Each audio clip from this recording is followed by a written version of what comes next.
إن هذا القرآن يهدي للتي هي أقوم ويبشر المؤمنين الذين يعملون الصالحات أن لهم أجرا كبيرا.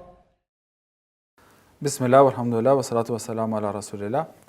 Jemi në takimin e 7, duke I komentuar fjalët e Allahut Madhëm për mbledhjet e xhuzeve të Kuranit. Tash jena me pjesën e 7, ku vazhdojmë inshallah me surën apo kapitullin Al-Maida, edhe inshallah të dalim në këtë pjesë edhe tek surja Al-An'am. Vazhdojmë inshallah me ajetet e Allahut Madhëm, duke provuar që mi nxjerr disa prej kuptimeve të cilat na duhen neve praktikisht në jetën tonë.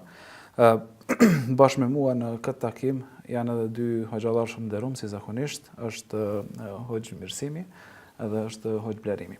Para se me u dhon fjalën, lejoni që më ndal tek një ajeti apo disa ajete të Allahut Madhëm, pra fjalët e tij, që të flasin për një mesetari të cilën duhet ta kemi në jetë, duke filluar prej ushqimit, mirë po që vlen në përgjithësi në secilën çështje të jetës tonë. Thot Allahu Madhëm Kur'an: "Ya ayyuhalladhina amanu la tuharrimu tayyibati ma ahallallahu lakum wa la ta'tadu." Thot o ju besimtar, mos I ndaloni të mirat e pastra që Allahu ka bërë të lejuar dhe mos I teproni.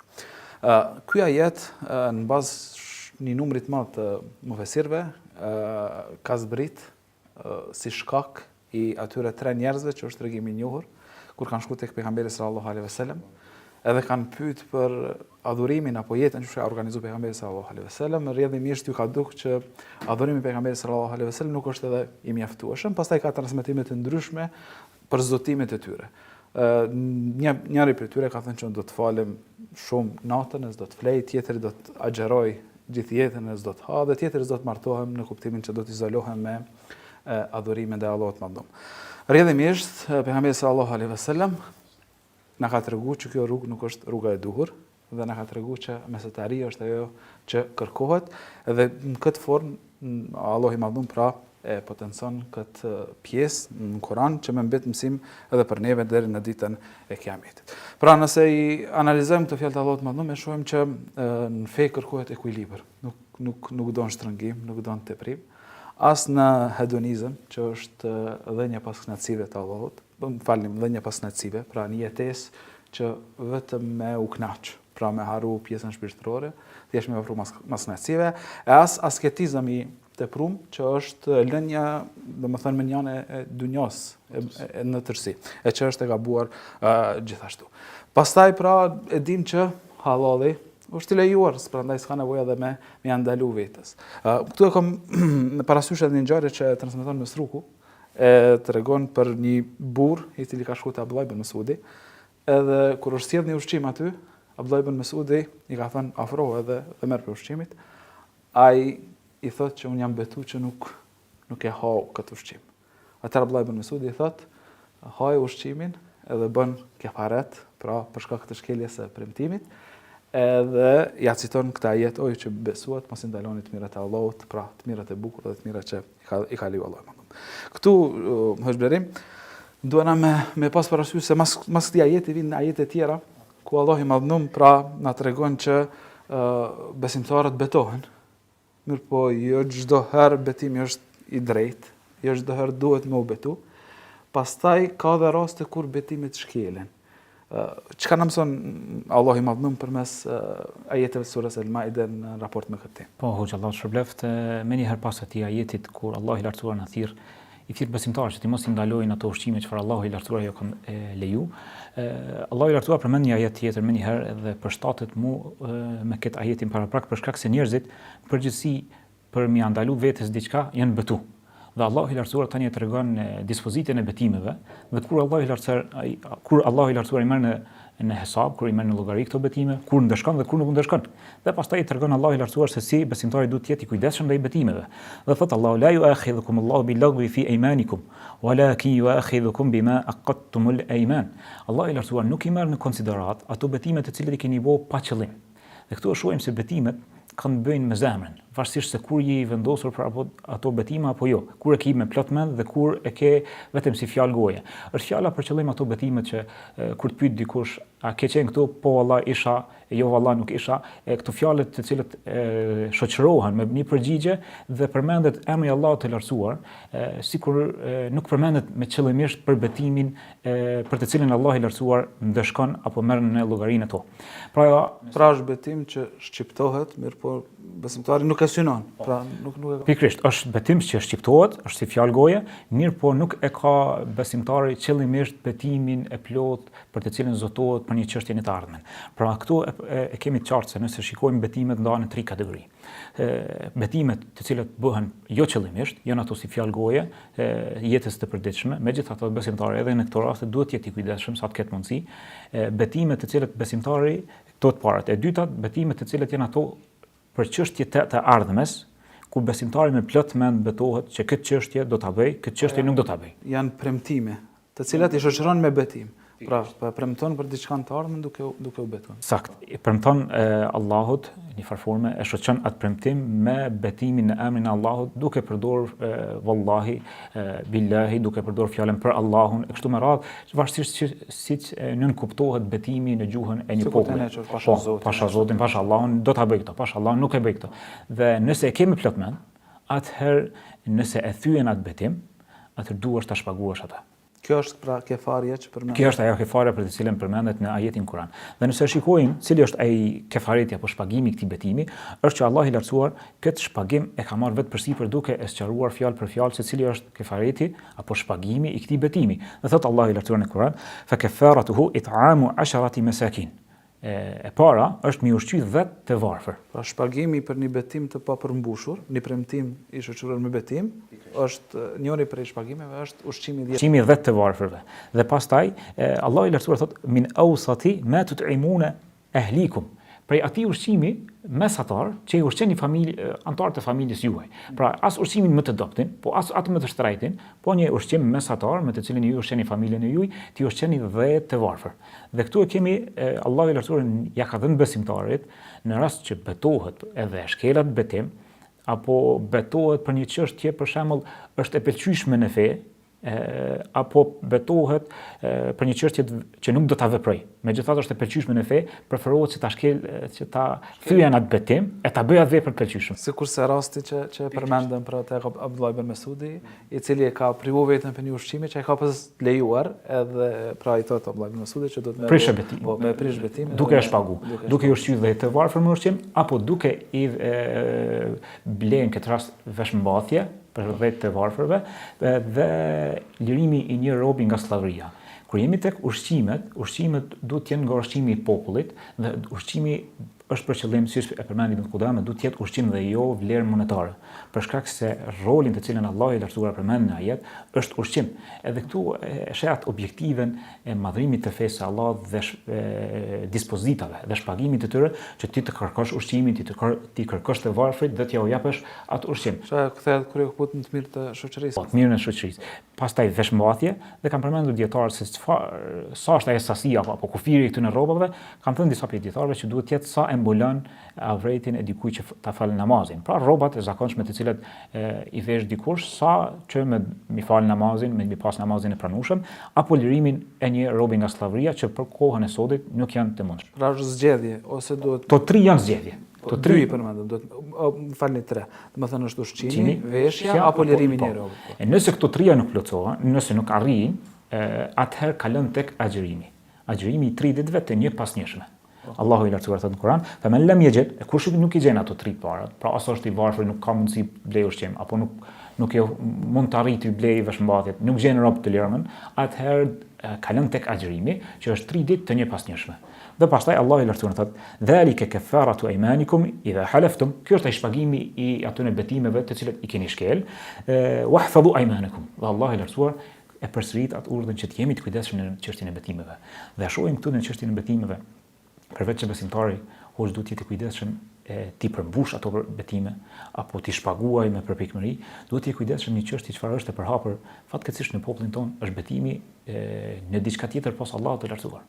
Dhe kjo është njëra prej fatkeqësive të kohës sonë, madje betohen është në gjuhën e njerëzve, betohen në besën, për besë, pasha besën, pasha ujin, pasha bukën. Gjitha këto si fjalë goje, mirë po gjunahi është shumë i madh. Madje thotë Sheikhul Islam Ibn Taymija thotë nuk di që ndonjëkush prej dietarëve ka leju këtë çështje, është me ixhman e të gjithë që është ndaluar. Madje thotë Sheikh Ibn Taymija thotë betimi në diçka tjetër përveç Allahut është shirk i madh nëse barazohet me atë nëse e barazon atë çka po betohesh me Allahun e lartësuar. Përndryshe është shirk i vogël, që i vjen përsëri është prej gjunaheve më të mëdha. Andaj besimtari duhet të jetë shumë i kujdesshëm në shprehjet e tij. Edhe ky është ajo betimi apo i ndaluar që është fatkeqësisht i përhapur në popull dhe besimtari duhet të jetë i kujdesshëm nga se Omeri radhiyallahu anhu transmeton që pejgamberi sallallahu alaihi wasallam ka thënë ai që betohet në diçka tjetër përveç Allahut ka bërë shirk. Në transmetim ka bërë kufër. Është fjalë për shirkun e vogël, është porosia e këtij ajeti është keni kujdes nga betimet. Pra mos u betoni pa nevojë, sepse betimi në Allahun e Madhëruar është diçka e madhe. Edhe nëse duheni me u betu, atëherë dini që duhet me u përmbajt. Edhe nëse dini që duhet me u përmbajt, që atëherë betimi të jetë vetëm në emër të Allahut dhe jo në dikon tjetër. Sakt, jetë vetëm në emër të Allahut, nga se se çfarë është betimi në fakt? Je ka madhron atë çfarë i ka thu apo premtimin. Dhe kur ti e madhron një çështje dhe don mi madhru atë me një krijesë me krijesave të Allahut, atëherë nuk e ke madhru Allahun e lartësuar. Nëse më lejon, e kisha treguar një rast kur ishim në studime. Kishim si pjesë të praktikës të shariatit, më shkuam me marr pjesë me një seancë të gjykatës.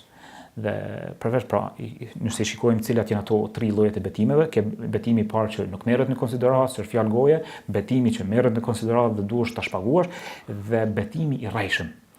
Apo ndryshe quhet yeminul ghamus, në gjykat kam qenë dëshmitare një betimi, para se më dalë të gjykata, shpjegimi për cilën lloj betimi të bëhet këtu? Për betimin e dytë. Për betimin e llojit dytë. Po. Për betimin i cili bëhet për një premtim për të ardhmen. Po. Ndërsa betimi i ghamus, betimi i rrejshëm për diçka, çfarë e zhyt atë betuesin në gjunahe, është ajo zakonisht çfarë bëhet për të kaluarën. Nuk e ka bë. E mohon dhe betohet në Zotin rrejshëm. Dhe më lejon ai rasti në gjykat. Ishte një rast kur ishte ai në fakt akuzuesi kërkonte nga gjykata për tek ai të pandehurin një çështje të caktuar. Dhe e dimë ne se nga shariati është që ai që akuzon duhet të sjellë argumentin. Ndërsa i pandehuri bara e provës mbien mbi atë që e sjell akuzën. Po. Nëse nuk ka, atëherë mund ta kërkojë betimin e të pandehurit. Dhe gjykatësi pasi që ky i akuzuesi në fakt nuk kishte argument, e kërkoi që të betohet i pandehuri që nuk e ka bë filan. Po.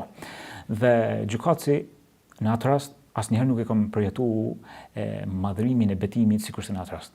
Së pari e ngriti në këmbë dhe i tha e friksoj për Allahun e lartësuar. E friksoj ruju se është dita gjykimit e gjatë. Më mirë është që ta pranosh fajin nëse e ke bë, se sa të betohesh rrejshëm në Allahun e lartësuar.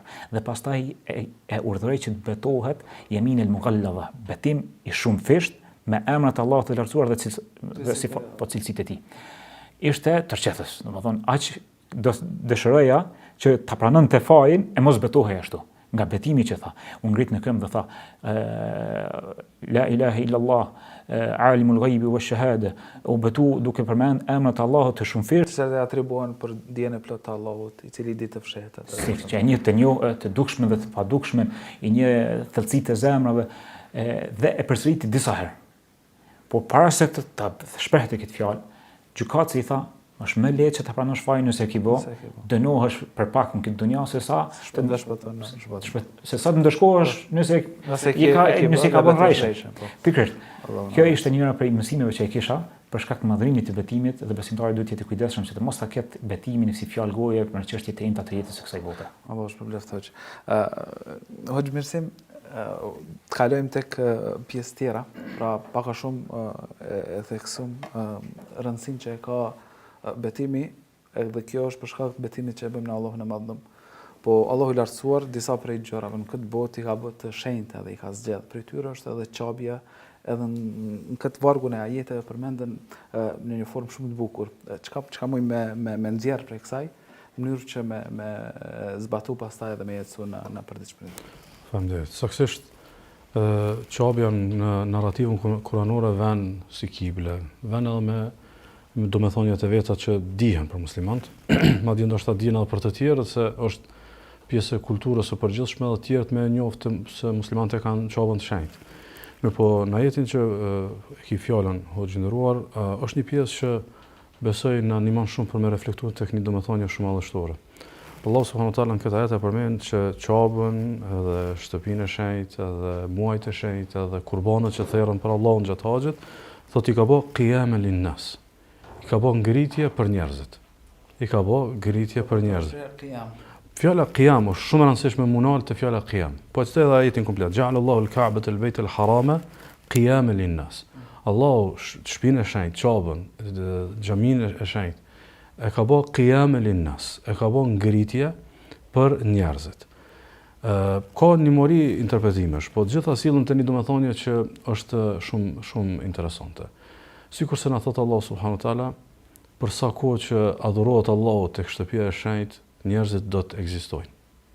Do thot, kush u garanton vazhdimësinë e jetës, u garanton vazhdimësia e adhurimit të Allahut tek qabja. Kuptimin që për sa kohë që njerëzit vazhdojnë me shku në qabe, vazhdojnë me shku me bë haxh edhe umre, vazhdojnë me shku me fal, vazhdojnë me adhuru Allahun, për sa kohë që ka njerëz që kthehen nga kibla, nuk bëhet kiameti.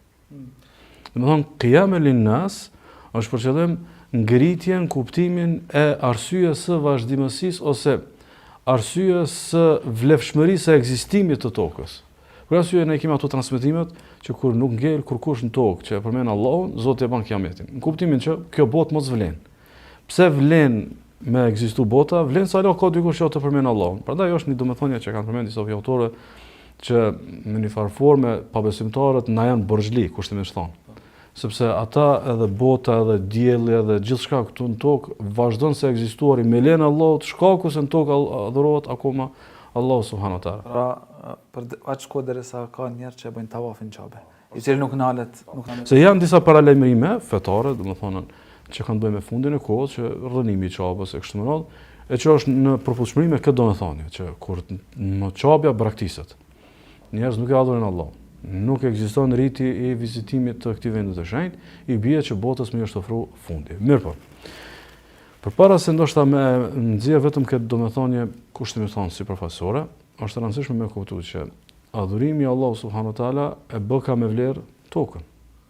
Dhe mungesa e adhurimit të Allahut subhanahu wa taala e bë ka të pa vlerë ekzistencën. Dhe në një farë forme kjo është edhe realiteti i njerëzve që nuk adhurojnë Allahun. Domthonë dikush që nuk e adhuron Allahun, ajo është në gjendjen qysh ka mu kon bota para se mu shkatron. A është e qartë? Domthonë qysh do të jetë dita e fundit e botës pa adhurim të Allahut dhe rrëdhëmisht ajo shkatrohet, edhe bëhet kataklizma, bëhet kiameti. E njëjta vlen për gjithë këtë i cili jeton pa adhurimin e Allahut subhanuhu teala, ndaj është tani domethënë aty tek ajetet që Allah subhanuhu teala në sajt të qabës po jep siguri njerëzve kështu më radh.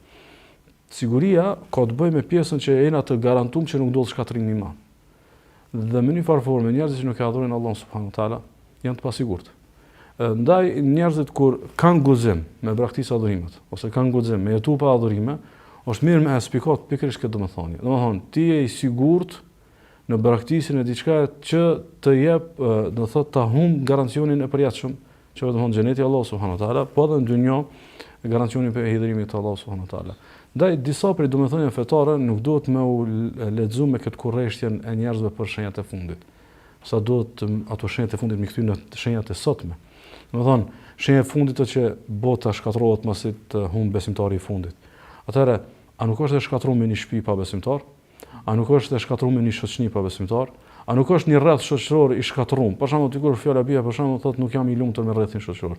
Po analizo sa besimtar kanë çat rreth shoqëror. Që i bie domethënë ti je në gjendjen e kiametit. Sikundër që edhe me këtë ndoshta po e përmbyllit që mos të zgjatem, ky ajet i demonton iluzionet e atyre që e kanë një tendencë të leximit për ngutës të shenjave të kiametit, ndërkohë që ne shohim çdo ditë më shumë njerëz që shkojnë qabe, çdo ditë më shumë elhamdullahu Allahun, çdo ditë më shumë gjallënohet do thotë vizitimi, po edhe ajo dashnia dhe përmallimi i njerëzve për të qenë më shpesh atje dhe më shumë adhuro Allahun, qoftë nëpërmjet haxhit, edhe nëpër umrës, dhe kjo është një prej ajeteve shumë qarta që ne e dimi se ajo as nuk përngutet, ajo është caktimi i Allahut kur ndodh, mirë po domethënë të mos shlohen njerëzit në interpretime me hamendjet që janë bëjnë interesante në këtë kohë, po që të koncentrohen në përmirësimin e tyre. Domethënë kur ka ardhur e ka pyet pejgamberin sallallahu alaihi wasallam për shenjat e kiametit, për kiametin, pejgamberi sallallahu alaihi wasallam nuk i ka fol shumë këtë drejtim, ka thonë çka ki bogati për atë punë. Domethënë thelbi është përgatitja dhe thelbi në këtë ajet nuk është thjesht me kuptuar që qabi është arsye e ekzistencës së tokës, i shenjë, jo si arsye themelore, po si shenjë që e vazhdimësisë, po na me ndje domethënë që përderisa na kthehemi ka kibla, përderisa na qabën e kena kibla, përderisa na falemi, përderisa adhurojmë Allahun, jeta jonë është jetë e mirë. Përderisa jemi larg prej kiblës, domethënë jemi në një farë kiameti, edhe nëse nuk po e ndjejmë. Allah shpëlbeft hoxh. Pra, para çka sa ekziston qabja në jetën e besimtarit, edhe jeta e tij inshallah është e mirë. Në moment që kibla, domethënë nuk e ka kibla, nuk e ka namazin, nuk e ka islamin, nuk e ka fen, atëherë aq sa I mungon kjo nga jeta e tij, aq është edhe e rënuar, Allahu na ruaj. Hoxh Berim, më pas kalon tek disa ajetet ku Allahu I Madhum e shfosh nisken të kiametit, pra. Nisken e cila ndodh pas kiametit e pas ringjalljes, kur pyetën pejgambert edhe pyetën për popujt e tyre, edhe përgjigjen duke thënë la ilme lena. Ne nuk kena dituri. Shumë pa shumë për komentatorëve thonë që këtë shprehje kanë thonë nga tmerrja e asaj dite. Sepse pejgambert, nëse dikush janë ditur, atëherë janë pejgambert e Allahut, meqense ata janë kanë lidhur me shpalljen.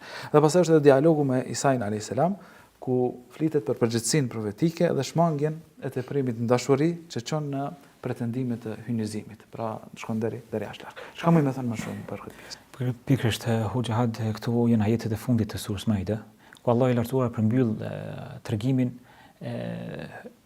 apo tematikën e kësaj sureje, duke përmbyll me tregimin kryesor edhe nga ka marrë edhe emrin surja Al-Maide, ajo sofra me ushqim mbi të cilën e kërkojnë besimtarët apo pasuesit e ngushtë të Isait alayhis salam.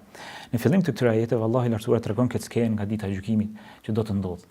Edhe paraprin me atë pyetjen të cilën do t'ja bëj Allah I lartësuar Isait alayhis salam edhe nënës ti Mariemës, se ata I kanë urdhëruar popullin, domethënë pasuesit e tyre që ta adhurojnë ata në vend të Allahut, dhe këtu Allahu thotë yawma yajma Allahu ar-rasula fa yaqulu madha ujibtum.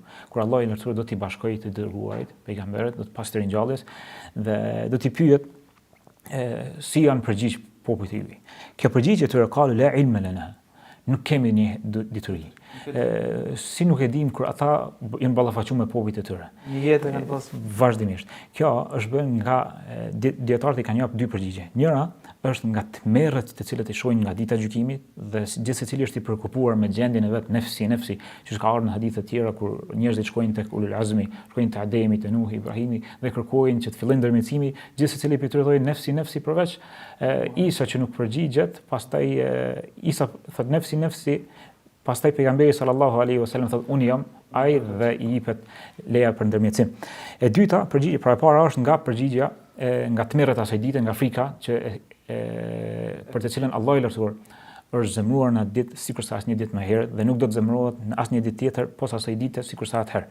E dyta është nga edukata për Allahun e lartësuar. Nga si edukat, kjo është përgjigje sikur atribim I diturisë ndaj Allahut, adresimi I gjithë diturisë ndaj Allahut të lartësuar, nga se ti e din pse nuk si janë përgjigj popujt tonë. Ti je më I dishmi dhe ja atribuojmë vetvetes pa diturinë, ndërsa kjo është sikur adresim I diturisë absolute Allahut. Përgjigjja e tyre është, meqense dituria e tyre mund të qenë sipërfaqësore. Mund të ditë arsyet që I kanë deklaruar njerëzit. Ndërkohë që thelbin e gjës e din vetëm Allahu, meqense I di edhe të fshehta në zemrat e tyre. Përderisa pejgamberët I kanë gjykojnë për popujt e tyre në bazë të tyre çfarë është shfaq, brendësitë e tyre nuk ja dinë. Sikurse është kur shkon Allahu I lartësuar, kur shkon pejgamberi sallallahu alaihi wasallam në ditën e gjykimit tek Haudi dhe pengohen një grup I njerëzve që të afrohen tek Haudi, I thojnë me lajket, thot Allah I lartësuar pejgamberit tonë se ti nuk e din çfarë kanë bërë ata pas teje. Se pejgamberi sallallahu alaihi wasallam I gjykon ata si besimtarë në pamje të jashtme, por pjesën e brendshme është Allahu I lartësuar ai që e din. Në vazhdim të këtyre ajeteve, Allahu I lartësuar I përmend disa prej begative, disa prej dhuntive të cilët ja ka dhënë Isait alayhis salam.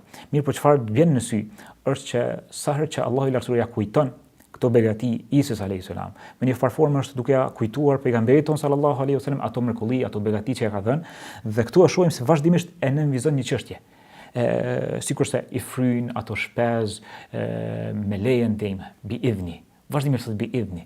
Dhe këtu e shohim se Allahu i lartësuar kur e përmend këtë çështje bi idhni, do më tregu njerëzve se çdo veprim, çdo mrekulli që e keni pasur Isait alayhis salam ka ndodhur me lejen e Allahut.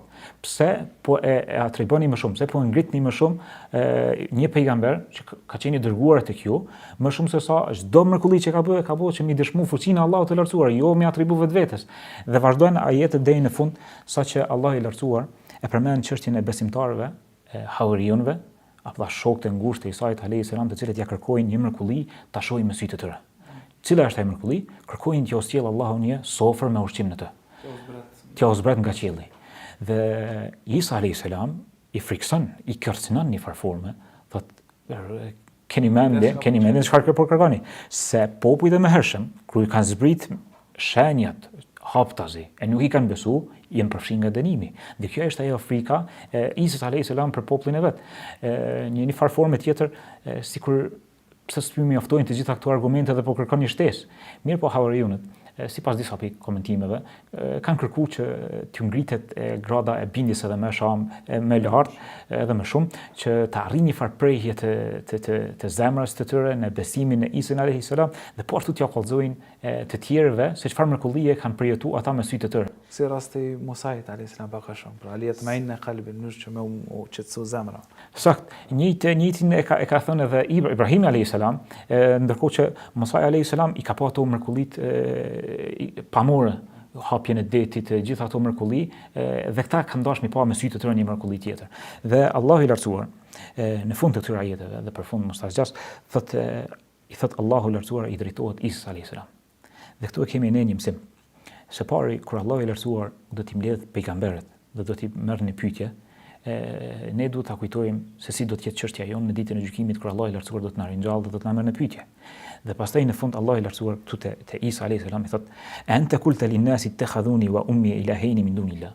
Ati ju ki thon njerëzve që të marrin mua për ta adhuruar Isa edhe nënën e vet në vend të Allahut të lartësuar, si sa dy zota në vend të Allahut të lartësuar.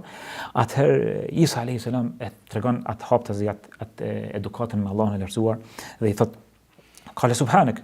I lartësuar është i jeti o Zot, i pastër nga çdo temet, i pastër nga çdo asgjë çfarë kanë thënë njerëzit. Dhe si ka ndodhur kjo? Thot Isa alayhis salam: "Ma yakunu li an aqula ma laysa li bihaq." Nuk më takon mua të them ajo çfarë s'është e vërtetë. Dhe kjo skenë ndodh në ditën e gjykimit dhe aty janë përballë gjithë njerëzimi. Është një forme e pastrimit edhe të Isait alayhis salam, të Meriemës, për asaj çfarë kanë vesh të krishterët dhe jo besimtarët, Isait alayhis salam, por njëkohësisht edhe Allahu të lartësuar. Dhe kjo është ajo dëlërsia e madhe që ndodh në ditën e gjykimit dhe në fund Allahu i lartësuar e përmend një lutje te Isait alayhis salam.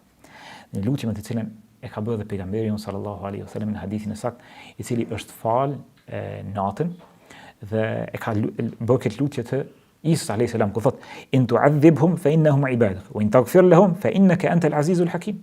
Ato Allah nëse ti dënon, ata në rrobët e tu. E nëse ti i fal, je i gjithë fuqishëm dhe je i gjithë urtë.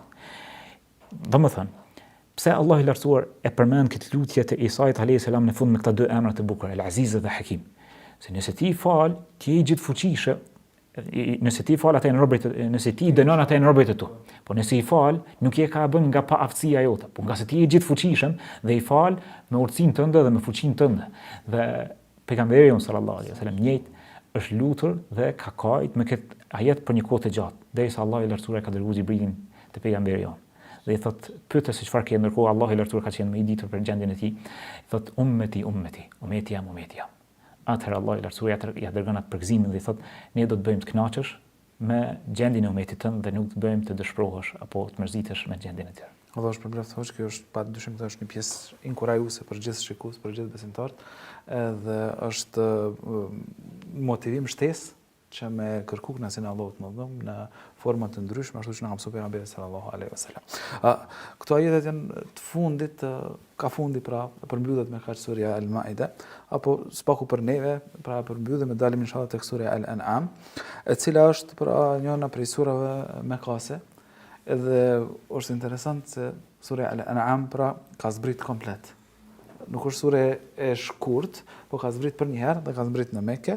Pra Ibn Abbas edhe shofinosh me të tregon se kur ka zbrit kjo sure, ka zbrit në Mekë, ka zbrit për një herë komplet surja, edhe thot bashkë me to, apo duke zbrit këtë sure, kanë prezantuar edhe 70.000 engjëj. Kanë ardhur transmetimi që është mbush qielli prej engjëjve. Kanë ardhur transmetimi që nga toka janë kanë të radhitur engjëj deri në qiell lart kur ka zbrit kjo sure.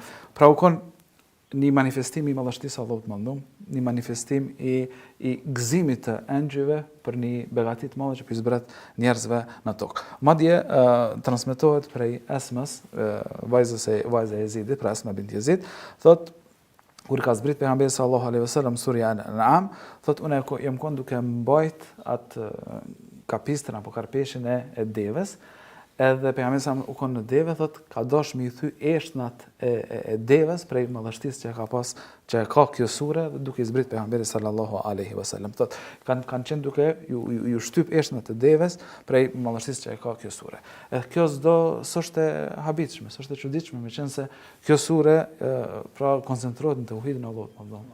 Flet për cilësitë më madhështore të Allahut mëndom. Tregon për cilësitë tepër të larta që i ka Allahu i mëndom. Edhe pastaj domethënë si tema kryesore i ka pejgambert, tregon e analizon thirrjen, edhe tregon edhe për ngjalljen. Hoxh Mirsim, me vazhdën e kësaj sure, Allahu i mëndom i citon, pra tregon pak a shumë ngjarjen e jo besimtarëve apo gjendjen e tyre në ditën e Kiametit, edhe i potencon fjalët e tyre kur ata thonë as sikur të ktheheshim pas, nuk do t'i mohonim shpallët e Zotit ton. Si me përkthy këtë thirrje praktike për pendes edhe të shpejt edhe shmangje të vetmashtrimit fetar. Kjo është një prej skenave më të rënda të ditës së gjykimit ku njerëzit ballafaqohen me atë çka e kanë mohuar, domethënë në këtë jetë. E këtu është ai dallimi i madh mes besimtarëve dhe të tjerëve, se besimtarët kanë menduar herët për atë ditë gjykimit dhe janë bogati. Mirë po, janë disa pjesë të ky pasazh kuranor që kisha pas dëshirë me citu komplet, për arsye se ndoshta nuk ka nevojë shumë për shpjegim, sa ka nevojë thjesht për ndalje, për reflektim. Thot Allah subhanahu wa yawma nahshuruhum jami'an thumma naqulu lil ladina ashraku ayna shurakaukum alladhina kuntum taz'umun. Kur ne atë ditë kena mi bë bashkajt, kena mi ringjall. Edhe u themi atyne që kanë bërë shirk. Ku janë ata që ju i keni adhuruar krahas Allahut? Po e përmend thot alladhina kuntum taz'umun. Që ju pretendojnë që ata janë të denjë mu adhuru krahas Allahut subhanahu wa taala ose i mëshë për të ndërmjetësuar se kështu. Domethënë Allah subhanahu wa taala e potencon që kjo pretendim. Domethënë ata nuk kanë qenë të bindur. Ata nuk shirku dhe përsaktimet e tyre idhujtareske nuk kanë qenë vërteta plot bindje. Kanë qenë pretendime që ata jo kanë marrë mendje, kanë hamendjet e tyre që mundut me adhuru dikush krahas Allahu subhanahu wa taala, ndaj ata veç pak me pas legjëku, nuk ishin ardhen te ky pretendim. Për arsye emërtimi i parë i përsaktimeve të kota është pretendim. Dhe ne gjitha kësaj ish dashur mirë me u drejtu të tjerëve. Domethënë, jo mi thon besimet e juaja, dogmat e juaja. Fillimisht mi thon pretendimet e juaja, se këto janë pretendime. Pastaj thot Allah azza wa jall, "Thumma lam takun fitnatuhum illa an qalu wallahi rabbina ma kunna mushrikin." Pastaj nuk ju ngeli aty në vetëm me thon o Zot, me bë ben Zotin, pasha Allahun, nuk kemi qenë domethënë idhujtar. Vjen e dyta, krahas pretendimit, vjen guximi i tyre në ditë të madhe me gënjy, edhe me rrejt. Përse këta që rrejnë tukon tokë për Allah subhanahu wa taala. Këta edhe kur dalin për Allah, kur ta shohin atë vërtet madhe, edhe dojnë mu kthy, këta prap janë të tillët, gënjeshtarët. Nuk mund me u shkëput prej vetë tyre. Bravo, nuk mundën mu shkëput prej kësaj karakteristike të ulët që e kanë, që japin drejt vetës me gënjy. Po këtu ka të bëjë me atë çka ndoshta lidhet edhe me pjesën e Hoxhës Blerim te pjesa e madhnimit të Allahut nëpërmjet betimit. Betimi ka të bëjë me madhnim. Ky çash nuk e madhnon Zotin, menon me rrajt edhe në ditën e gjykimit. Ky pretendon të qenë tokë, pastaj edhe gënjen, edhe pastaj thot Allah subhanahu undhur kayfa kadhabu ala anfusihim. Shikoj që rrajn vetën. Mund këta e dinë se nuk mund të më kona e vërtet. Ta e dinë. Thot wa dalla anhum ma kanu yaftarun. Dhe i la kurkun hiç ajo që ata shpifnin. Do të thonë pretendim, pastaj gënjeshtër, pastaj shpifje. Këto janë tri veset e përcaktimit shirkëror. Do të thonë sigurisht që kena përmendur atë takimi i kaluar, shirku nuk ka motive të kapshme, të pranueshme. Shirku është domethënë puro përcaktim i gënjeshtërt, i shpifës edhe pretendues. Ndaj nuk falet si mëkat. Ndaj kjo thirrje kam ju para këtë krijesave, ku i keni ata të cilët ju keni pretendu për të adhuruar krahas Allahut subhanahu wa taala. Vazhdon ajeti tjetër që na e sforcon domethënien. Domethënë, kur ata kërkohet pyetjen me gjet për ata që kanë pretendu në tubimin e madh, në tubimin e ditës së gjykimit. Pastaj thot Allahu: "Walau tara idh wuqifu 'ala an-nar faqalu ya laytana nuraddu wa la nukadhiba bi ayati rabbina wa nakuna min al-mu'minin." Po sikur ti kishe po ata kur të afrohen te zjarri, kur ta shohin dënimin e zjarrit, edhe thonë më kon sikur ti shmi kthy, mos ti kish mi përgënjeshtruar ajetet e Zotit ton, keni vëmend Zotit ton, aty e pranojnë domethënë që kjo është Zoti i vërtet, edhe të kishmi qenë prej besimtarëve. Kështu që ata ballafaqohen me një ballafaqim të pakthyeshëm. Dhe kjo është më vonë. Realisht edhe momenti i vdekjes është vonë. Mirë, Allah subhanahu wa taala e përmend këtë pikërisht për marrë të që domethënia e fundit. Cila është domethënia e fundit? Bel bada lahum ma kanu yakhfuna min qabl. Aty tash ka shfaqje është nuk çën është shfaqje më përpara. Sepse esenca e besimit nuk është me besuar çka e sheh. Sa më nuk quhet besim. Ajo mund të merr emra të tjerë. Domthonë ne nuk thomi besojmë që po e shohim në diçka. Besimi ka të bëjë kur ti e arsyeton me logjikën tënde, me natyrshmërinë tënde, me provat, me thirrjet e shpirtit e kështu me radhë, në diçka që realisht nuk është e prekshme, është ghaib. Është bindje. Pastaj thot Allah subhanahu wa law ruddu la'adu lima nuhu anhu innahum lakadibun. Po edhe mi kthy këta prak kthehen te kufri dhe shirku dhe thot me të vërtetë ata janë gënjeshtar. Pse janë gënjeshtar? Se këta i kanë tre vese. Pretendojnë, gënjejnë edhe në honën shpifin. Një për arsyeve se si e kanë shpjegu djetarët pse këta dhe po të ishin këthy sërish do të kishin qenë kësaj, kur këndjes të kjo pjesa e japin një shpjegim tjetër për përjetësinë e banorëve të zjarmit të xhenemit. Për shembull, dikush thotë, a nuk mundot më kanë për shembull disa mijëra vite mjaftueshme mu dënue mushriku, në kuptimin që ai ka qenë mushrik 60 vite, 70 vite, pse dënohet pafundësisht? Të kjo ato shpjegimi, dietar thonë, kur thot Allahu wala ruddu la'adu lima nuhu anhu wa innahum lakadibun, nëse ata i kishmi kthy, prapa ata ishin kthy te shirku dhe ata janë gënjeshtar, naipët, çka do të thonë, se ata përjetësisht kishin me qenë mushrik. E nëse ata potencialisht kishin me qenë mushrik tani jetën, Allahu i ka vënë në provë. Ata kanë rapi provimit. Është domthon me përsërit provimin ata 100 herë edhe 100 herë bin. Kështu që Allahu nuk e përsërit provimin, po e let përjetësisht rezultatin e provimit. A është e qartë? Domethënë, cili është rezultati i përjetshëm i provimit të rënjes në shirk? Është domethënë zjarmi i xhenemit. U vërtetuam që këta janë për xhenem. Ndaj rrin përjetësisht sepse ata sigurt ishin kthyr, sërish ishin kthyr te domethënë te shirku. Ndaj kjo pjesë në vizionat domethënien që na duhet në vazhdimsi, sidomos viseve tona që kanë tradita të shirkut, kanë zakone të idhujtarëve e kështu me radhë, mos me qenë njerëz kokfort, mos mu bën njerëz që në soi të respektimit të traditave të parëve, ku diun çka, hinë në këtë rrezik. Do thonë, kjo është nuk ka diçka në këtë dynjë që ja vlen me rreziku. Në qartë, dikush fjala bie për shembull, vazhdon tek adhurimi tek një mauzole i doni evlias, për shembull, shkon ban kurbane ose shkon adhuron lutet diku tjetër krahas Allahut, doni evlias, ku diun çka.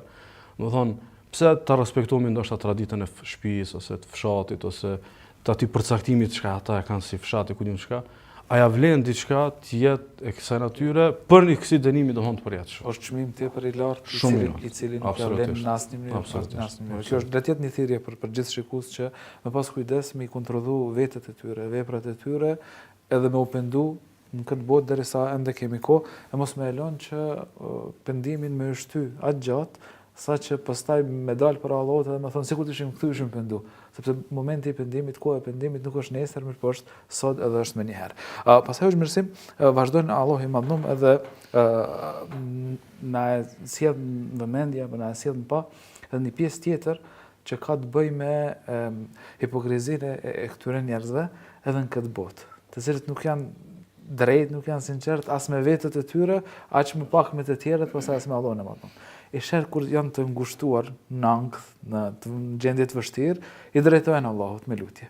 Por së shpëtojnë, pastaj domethënë i kthehen prapë idhujtarisë së shirkut, për me dalë në botën tjetër edhe me thonë sikur na kishte kthy, na ishim penduar dhe na kishin pranuar, Në vërtetë realisht edhe në dynjë, këto tendencat e tyre për me vërtetu sikur të na ishin dhënë një shans do të kishme qenë të tjerë, Allahu ju jep njerëzve shansën këtë jetë. Dhe secili prej neve i ka këto situatat ku Allah i ka dhënë shans. Madje edhe besimtarët, ata cilët janë devotshëm e dinë shumë herë që kanë gabu, janë ngut, pastaj Allah ja ka dhënë shans për më përmirësu. Mirë, po kjo që e nënvizon një hoxh, është shumë e rëndësishme për me citu fjalë për fjalë shumë edhe për munoj. Thot Allah subhana, قل من ينجيكم من ظلمات البر والبحر تدعونه تضرعا وخفية لئن أنجانا من هذه لنكونن من الشاكرين. Thuaj, kush ju shpëton juve kur metni ju në për errësirat e tokës edhe të detnave, në situata ankthi trishtimi, fortunash, vërshimes e kështu me radhë, thot kush ju shpëton juve prej errësinave të tokës edhe detit, teksa i luteni me shumë përulësi, se nëse na kishe shpëtuar Zot, na kemi me qenë falëndërues. Nëse na kishe shpëtuar, na kishe nxjerrë kësaj situate, ne do të kishim qenë falëndërues. Pra është në paraqitje, po edhe në thelb lutje sinqert duket kjo. Po, ajeti i dytë e tregon realitetin këtu, thotë: "Qulillahu yunajjikum minha wa min kulli karbin thumma antum tushrikun." Thotë Allah është ai që ju shpëton edhe në terret e detit të tokës, edhe në çdo karb, në çdo ankth, në çdo mërzi, çdo ngushëllok, po prapë ju i ktheni shirkut. Kur vjen momente që ju liroheni nga ngushëllok, i ktheni shirkut. Këtu unë kisha pas dëshimin në vizu 3 gjëra. E para, pse njerëzit kur janë në ankth të madh i lutën vetëm Allahut? Pse njerëzit kur janë në trishtim të madh i lutën vetëm Allahut? Sepse këtu vjen domethënia që në ato momente dobësohen lidhjet e tjera. Dhe ne momi një rregull të jetik që na duhet gjithherë. Sa herë që dobësohen lidhjet e tjera, forcohet lidhja e natyrshme me atë që na ka punë në ekzistencë. Ndaj ai në atë moment nuk reflekton në bazë të ligjëratave, në bazë të librave, në bazë të shpalljeve. Ai në atë moment reflekton në bazë të asaj që është skalitur mrena. Domthon u kupton lidhjet me tokën, u kupton lidhjet me njerëzorën, me sebepin, me të mundshmën që është e prekshme, ata aktivizohet lidhja me Allahun subhanallahu. Ndaj në gjithëherë duhet me nënvizu këtë si domethënie të qendrore në fetari. Nëse njerëzit shohin krizën në fetarit e tyre, nuk ka stabilitet, nuk ka qëndrueshmëri, lidhjen e tyre me Allahun, ke bie që zemra është lidhur me dikën tjetër krahas Allahut. Dhe kjo është situata më e keqe kur herë lidhet me Allahun, herë lidhet me dikë tjetër, herë i lutet sinqerisht Allahut, herë i lutet dikujt tjetër. Kjo është situata më e keqe, po situatat më të buta kushtimisht thonë, ju ndodhen edhe njerëzve që nuk janë mushrikin, janë musliman, po janë lidh për të mirat e dunjos, janë lidh për pasionet e ndryshme dhe ato pastaj i krijojnë një lloj mjegullash që mos më e pa çaq jetike, çaq të madhe, çaq madhështore lidhjen me Allahun subhanahu wa taala. Ktu është edhe një filozofi që ndoshta është e rëndësishme me potencu, është filozofia e përplasjes mes natyrës fillestare dhe deformimit të njeriut.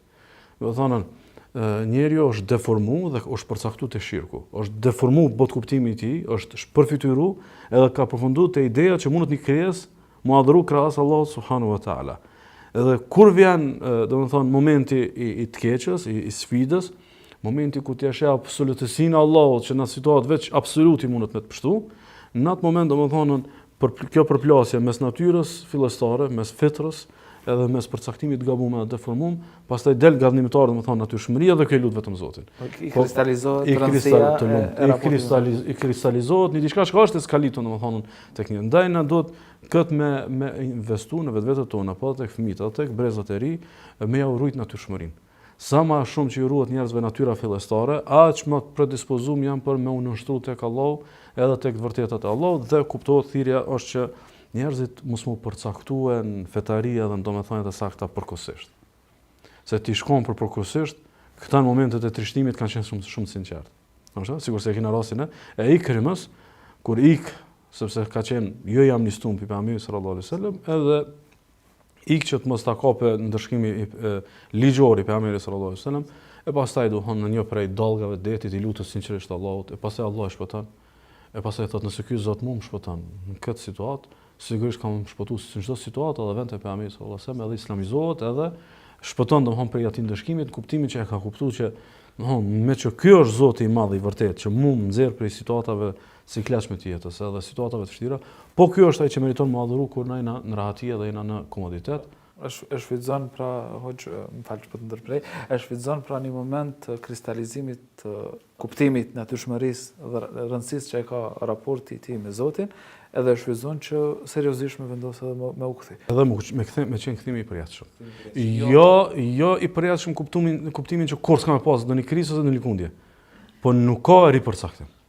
Kthehesh tek tauhidi dhe jeton deri në ditën e fundit. Kthehesh te suneti dhe jeton deri në ditën e fundit. Kthehesh tek devotshmëria dhe të deri në ditën e fundit. Allah na boft për atyre që e kuptojnë rëndësinë e kësaj çështje dhe që gjithmonë zemrat e tyre janë të lidhura me Allahun e Lartësuar sinqerisht edhe me të vërtet, meqense një zemër e cila është e lidhur me Allahun e Lartësuar, pa marrë parasysh sfidave, pa marrë parasysh rreziqeve, pa marrë parasysh gjendjes, rrethonave, e din që gjithmonë ka shpëtime dhe rahati për to.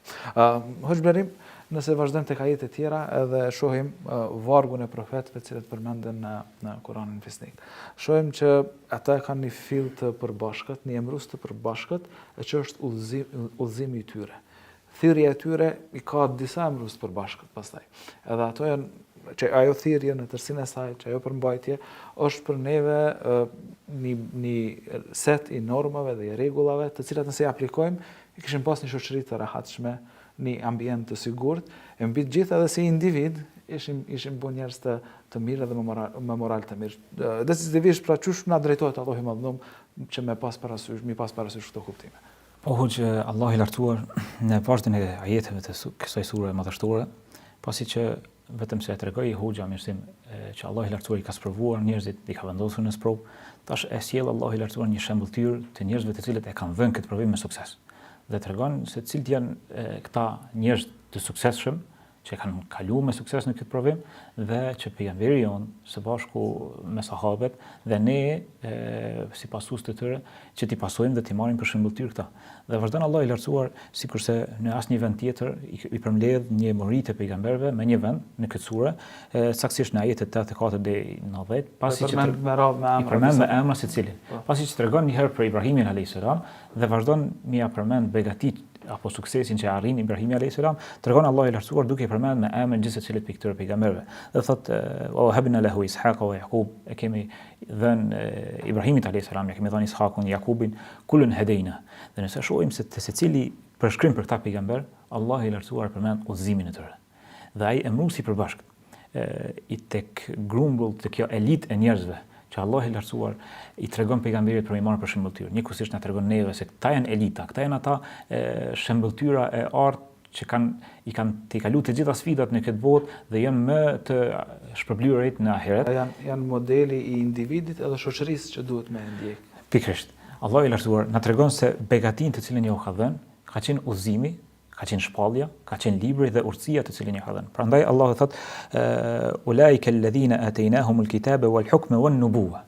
Këta janë ata të gjithë, pasi përmend me emër i përmend Ishaqin, Jakubin, e përmend pastaj Sulejmanin, Jubin, Nuhin, Jusufin, Musen, Harunin, e të gjitha pejgamberë. Një pjesë të mirë të pejgamberëve përmendën. Një numër i madh pejgamberëve, sikurse asnjë vend tjetër nuk janë përmendur kështu gjithsecili të radhitur me emër. Dhe të gjithë Allahu i Lartësuar ja u përshkruan me nga një cilësi, me çka janë veçuar ky grup i pejgamberëve. Dhe në fund thot Allahu i Lartësuar, duke i drejtuar pejgamberit ton sallallahu alaihi wasallam, të gjithë ta wa hadainahum ila siratin mustaqim. I kemi udhëzuar në rrugën e drejtë. Kjo çfarë na ndërlidh neve në surën Fatiha, të cilën vazhdimisht e lutim Allahun e Lartësuar, ihdina siratal mustaqim. Pra është sikur një përkthim apo një tefsir i pikërisht i atij ajetit se kjo rrugë e drejtë, të cilën Allahu i Lartësuar i ka begatuar janë këta pejgamber. Pra shpjegimi i Fatihas gjendet në këtë një pjesë shpjegimeve është në këtë surën An'am. Pastaj Allahu i Lartësuar tregon duke drejtuar pejgamberit sallallahu alaihi wasallam dhe i thot: "Ulaika alladhina hada Allah." Këta janë ata të cilët Allahu e ka përsosur udhëzimin tek ta. Tash merrem në mend kur Allahu i Lartësuar përderisa surja është Mekase, i ka zbritur para hijretit pejgamberit sallallahu alaihi wasallam. Janë fillimet e sahabeve, është një numër i vogël i sahabeve, po tregon se edhe këta pejgamber ka pas prova, edhe këta pejgamber kanë hek me popujt e tyre. Po këta janë ata të cilët Allahu i Lartësuar ka plotësuar udhëzimin tek ta. Merrin këta për shembulltyr. Dhe thot: "Fa bi hudahum muqtadi." Ndjekni shembulltyrën dhe udhëzimin e tyre. Mirë po, çfarë Allahu i Lartësuar përmend këtu dhe çfarë ne duhet kemi kujdes. Përderisa përmendëm që Allahu i Lartësuar në këtë sure si tematikë dhe boshtë i kësaj teme është tauhidi, Allahu i Lartësuar përmend këtu një kërcënim, sikur edhe pse këta janë pejgamberët shembulltyra jon, kanë arritur sukses dhe i kanë të kaluar gjitha këto provime. Mirë po, vetëm sikur të paramendohej që nuk ndodh për i tyre, se Allahu i Lartësuar i mbron pejgamberët, po vetëm sikur të paramendohej që të binin në gjunahun e shirkut. Në dhëtari, thot Allah: "Walau ashraku la habita anhum ma kanu ya'malun." Sikur vetëm të bënin shirk, që kjo nuk paramendohet për ta. Po Allah i Lartësuar e përmend këto që neve të na friksoj, që neve të na kërcënoj, që neve të na tërheq vëmendjen, të na heq Pra nëse themi, nëse atyre do t'i shkatërroshin veprat, që veprat e tyre janë... Kush janë ata? Edhe Bëmat e tyre, çfarë sakrifica kanë bërë ata? Dhe kush janë ata pejgamberë? Kush jemi ne? Kush jemi ne që ndjemi të sigurt? Edhe Allahu kur e përmend këtu, la habita anhum ma kanu ya'malun, do të bëheshin hije plur, do të shkatërrohen sikur mos më qenë hiç. Çfarë vepra kanë bërë ata? Nëse shikojmë vetëm Ibrahimin alayhis salam, nëse shohim Davidin e Nuhit alayhis salam, apo ulul azmi në përgjithësi, gjithë ato bëmë, gjithë ato vepra kolosale, një gjëna me përfundu jeta me ato, Allah na ruaj, na ruaj familjet tona. Prandaj edhe shohim se gjithë pejgamberët janë lutur në kryet të tyre, Ibrahimi alayhis salam dhe pejgamberi sallallahu alaihi wasallam, për familjet e tyre që t'i ruajnë nga idhujtaria, që t'i ruajnë nga shirku, për shkak të rrezikit të madh që e ka. Ti shkatron veprat në këtë botë dhe në botën tjetër ki përfundim të dëmshëm. Allahu na ruaj. Allahu na ruaj. Pra është një moment reflektimi për gjithë neve që me u kujdes me mbrojt veprat tona nga shkatrimi. Rruga më e shpejtë e shkatrimit gjitha veprave është shirku, prandaj besoj që tepër me rëndësi të kemi kujdes, të kemi kontroll plot me veprat tona, duke i kontrolluar vazhdimisht, të kemi një kujdes të vazhdueshëm në mënyrë që mos bijmë në mëkat të madh i cili është shkatrues. Dhe ngadalë po vim edhe nga fundi i këtij takimi. Në fund vetëm një reflektim, ndoshta është mirë tek ajetet 95-97 të kësaj sure, ku Allahu i Lartësuar i përmend disa prej shenjave, krijesat e tij në këtë tokë, errësirën, dritën, i përmend farat, i përmend bimët, natën, ditën, diellin, yjet, orientimin, e kështu me radhë, i përmend në varg këto, edhe thotë në gjitha këto ka shenja për besim.